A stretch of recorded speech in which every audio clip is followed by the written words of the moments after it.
Hello everyone, I am 72 years old, and today I want to tell you about the day my son stopped waiting for me. When I was young, I believed providing was the purest form of love. I thought love meant paying the bills, building security, making sure my family never struggled the way I did. I grew up poor, so I promised myself my children would never feel that fear. At 28, I started my business. At 35, it began to grow. At 45, it consumed me. I left before sunrise. I came home after everyone slept. Sometimes I would quietly open my son's bedroom door at night. He would be asleep. I would whisper, "I'm doing this for you," and then close the door. One evening, when he was about 8 years old, he waited for me. He had a school performance. He had one line, just one. He practiced it for weeks. He kept asking, "Dad, you'll come, right?" And I said yes. But that afternoon, a client called. "It's important," they said. I looked at the clock. I looked at the contract. I told myself, it's just one performance. There will be many more. I didn't go. That night when I came home, the house was quiet. On the dining table, there was a small paper. It said, "It's okay, Dad. Maybe next time." Next time, that phrase followed me for years. There were many next times. Football matches, birthdays, family trips. And every time I said the same thing. After this deal, after this project, after this year. Years passed. My son grew up. He became independent, polite, respectful, but distant. We spoke, but we did not connect. Then one day, when he was 30, he told me he was moving to another country. Better opportunity, better future. I felt proud, but I also felt something else. I felt a quiet emptiness. At the airport, I hugged him. I wanted to say something meaningful, something fatherly, but all I could say was, "Call me when you land." He nodded, he left, and for the first time in my life, I realized something painful. He had stopped waiting for me a long time ago, not because he didn't love me, but because he learned not to expect me. That realization hurt more than any financial loss I had ever faced. A few years later, I had a minor health scare. Nothing dramatic, just enough to make me slow down. And in that quiet space, I saw my life clearly. I had built stability, but I had missed presence. So I did something uncomfortable. I called my son. Not to give advice, not to ask about work, but to apologize. I told him, "I thought providing was enough. I didn't realize you needed me, not just my effort." There was silence on the phone. Then he said something I will never forget. "I never wanted a rich father. I just wanted my dad." I cried that day, a 70-year-old man, crying like a child. Since then, we talk every Sunday, not about money, not about business, about life, about memories, about things we should have talked about years ago. I cannot rewrite the past, but I can be present now. If you are listening to me, and your child is still waiting for you, don't make them learn to stop waiting. Money can return, opportunities can return, but childhood does not. Presence is the purest form of love. One day, your children will grow up. They will build their own lives, and they won't need you the same way anymore. So show up now. Sit in the audience.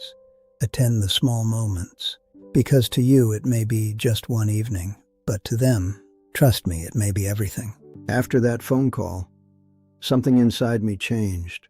For the first time in my life, I didn't wake up thinking about profits. I woke up thinking about memories. I started remembering small details I had ignored for decades.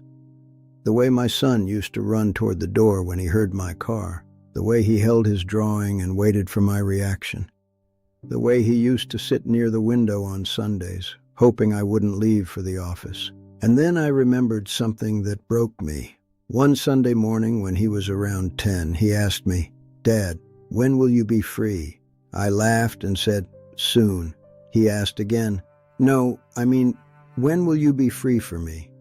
I didn't answer properly because I didn't understand the question. Now I do. Children don't measure love in money. They measure it in time. Years later, after our honest conversation, I decided to visit him.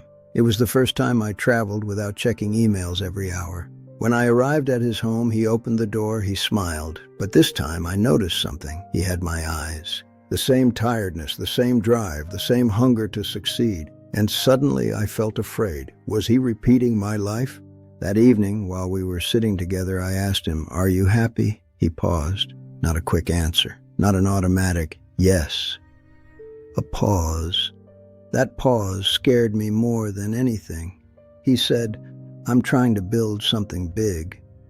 Those were my exact words 40 years ago. I looked at him and said something I wish someone had told me. Build something meaningful, not just big.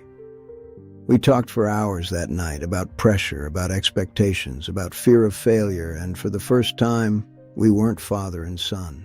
We were just two men trying to understand life. Before I left, he hugged me tightly, stronger than before, and he whispered, "I'm glad you're here." 3 simple words. But they healed something inside me. Now I live differently. I still work, but I stop for sunsets.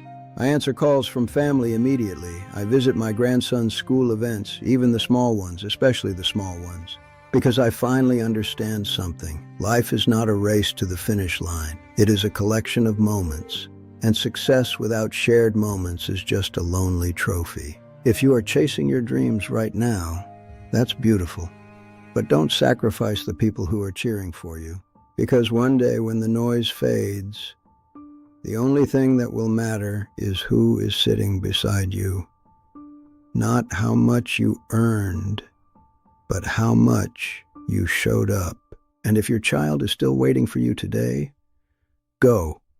Close this video. Sit with them. Because the day they stop waiting is the day you realize what truly matters. A few months after that visit, my son called. He'd left work early for his daughter's school play. Seeing her smile, he realized he didn't want her to ever wonder when he'd be free. My biggest mistake became his biggest lesson. Now, at 72, I sit in the sun. My grandson doesn't know my old achievements. He only knows the grandpa who doesn't rush. That heart attack years ago was the worst night of my life, but it gave me my life back. I might have died successful but empty. Now, my heart is peaceful. Don't wait for a warning. Family is the real investment. One day, they won't remember your hours at work, but the hours you weren't there. So ask yourself, did I live or did I only work? Make sure your answer makes you smile. The choice is yours.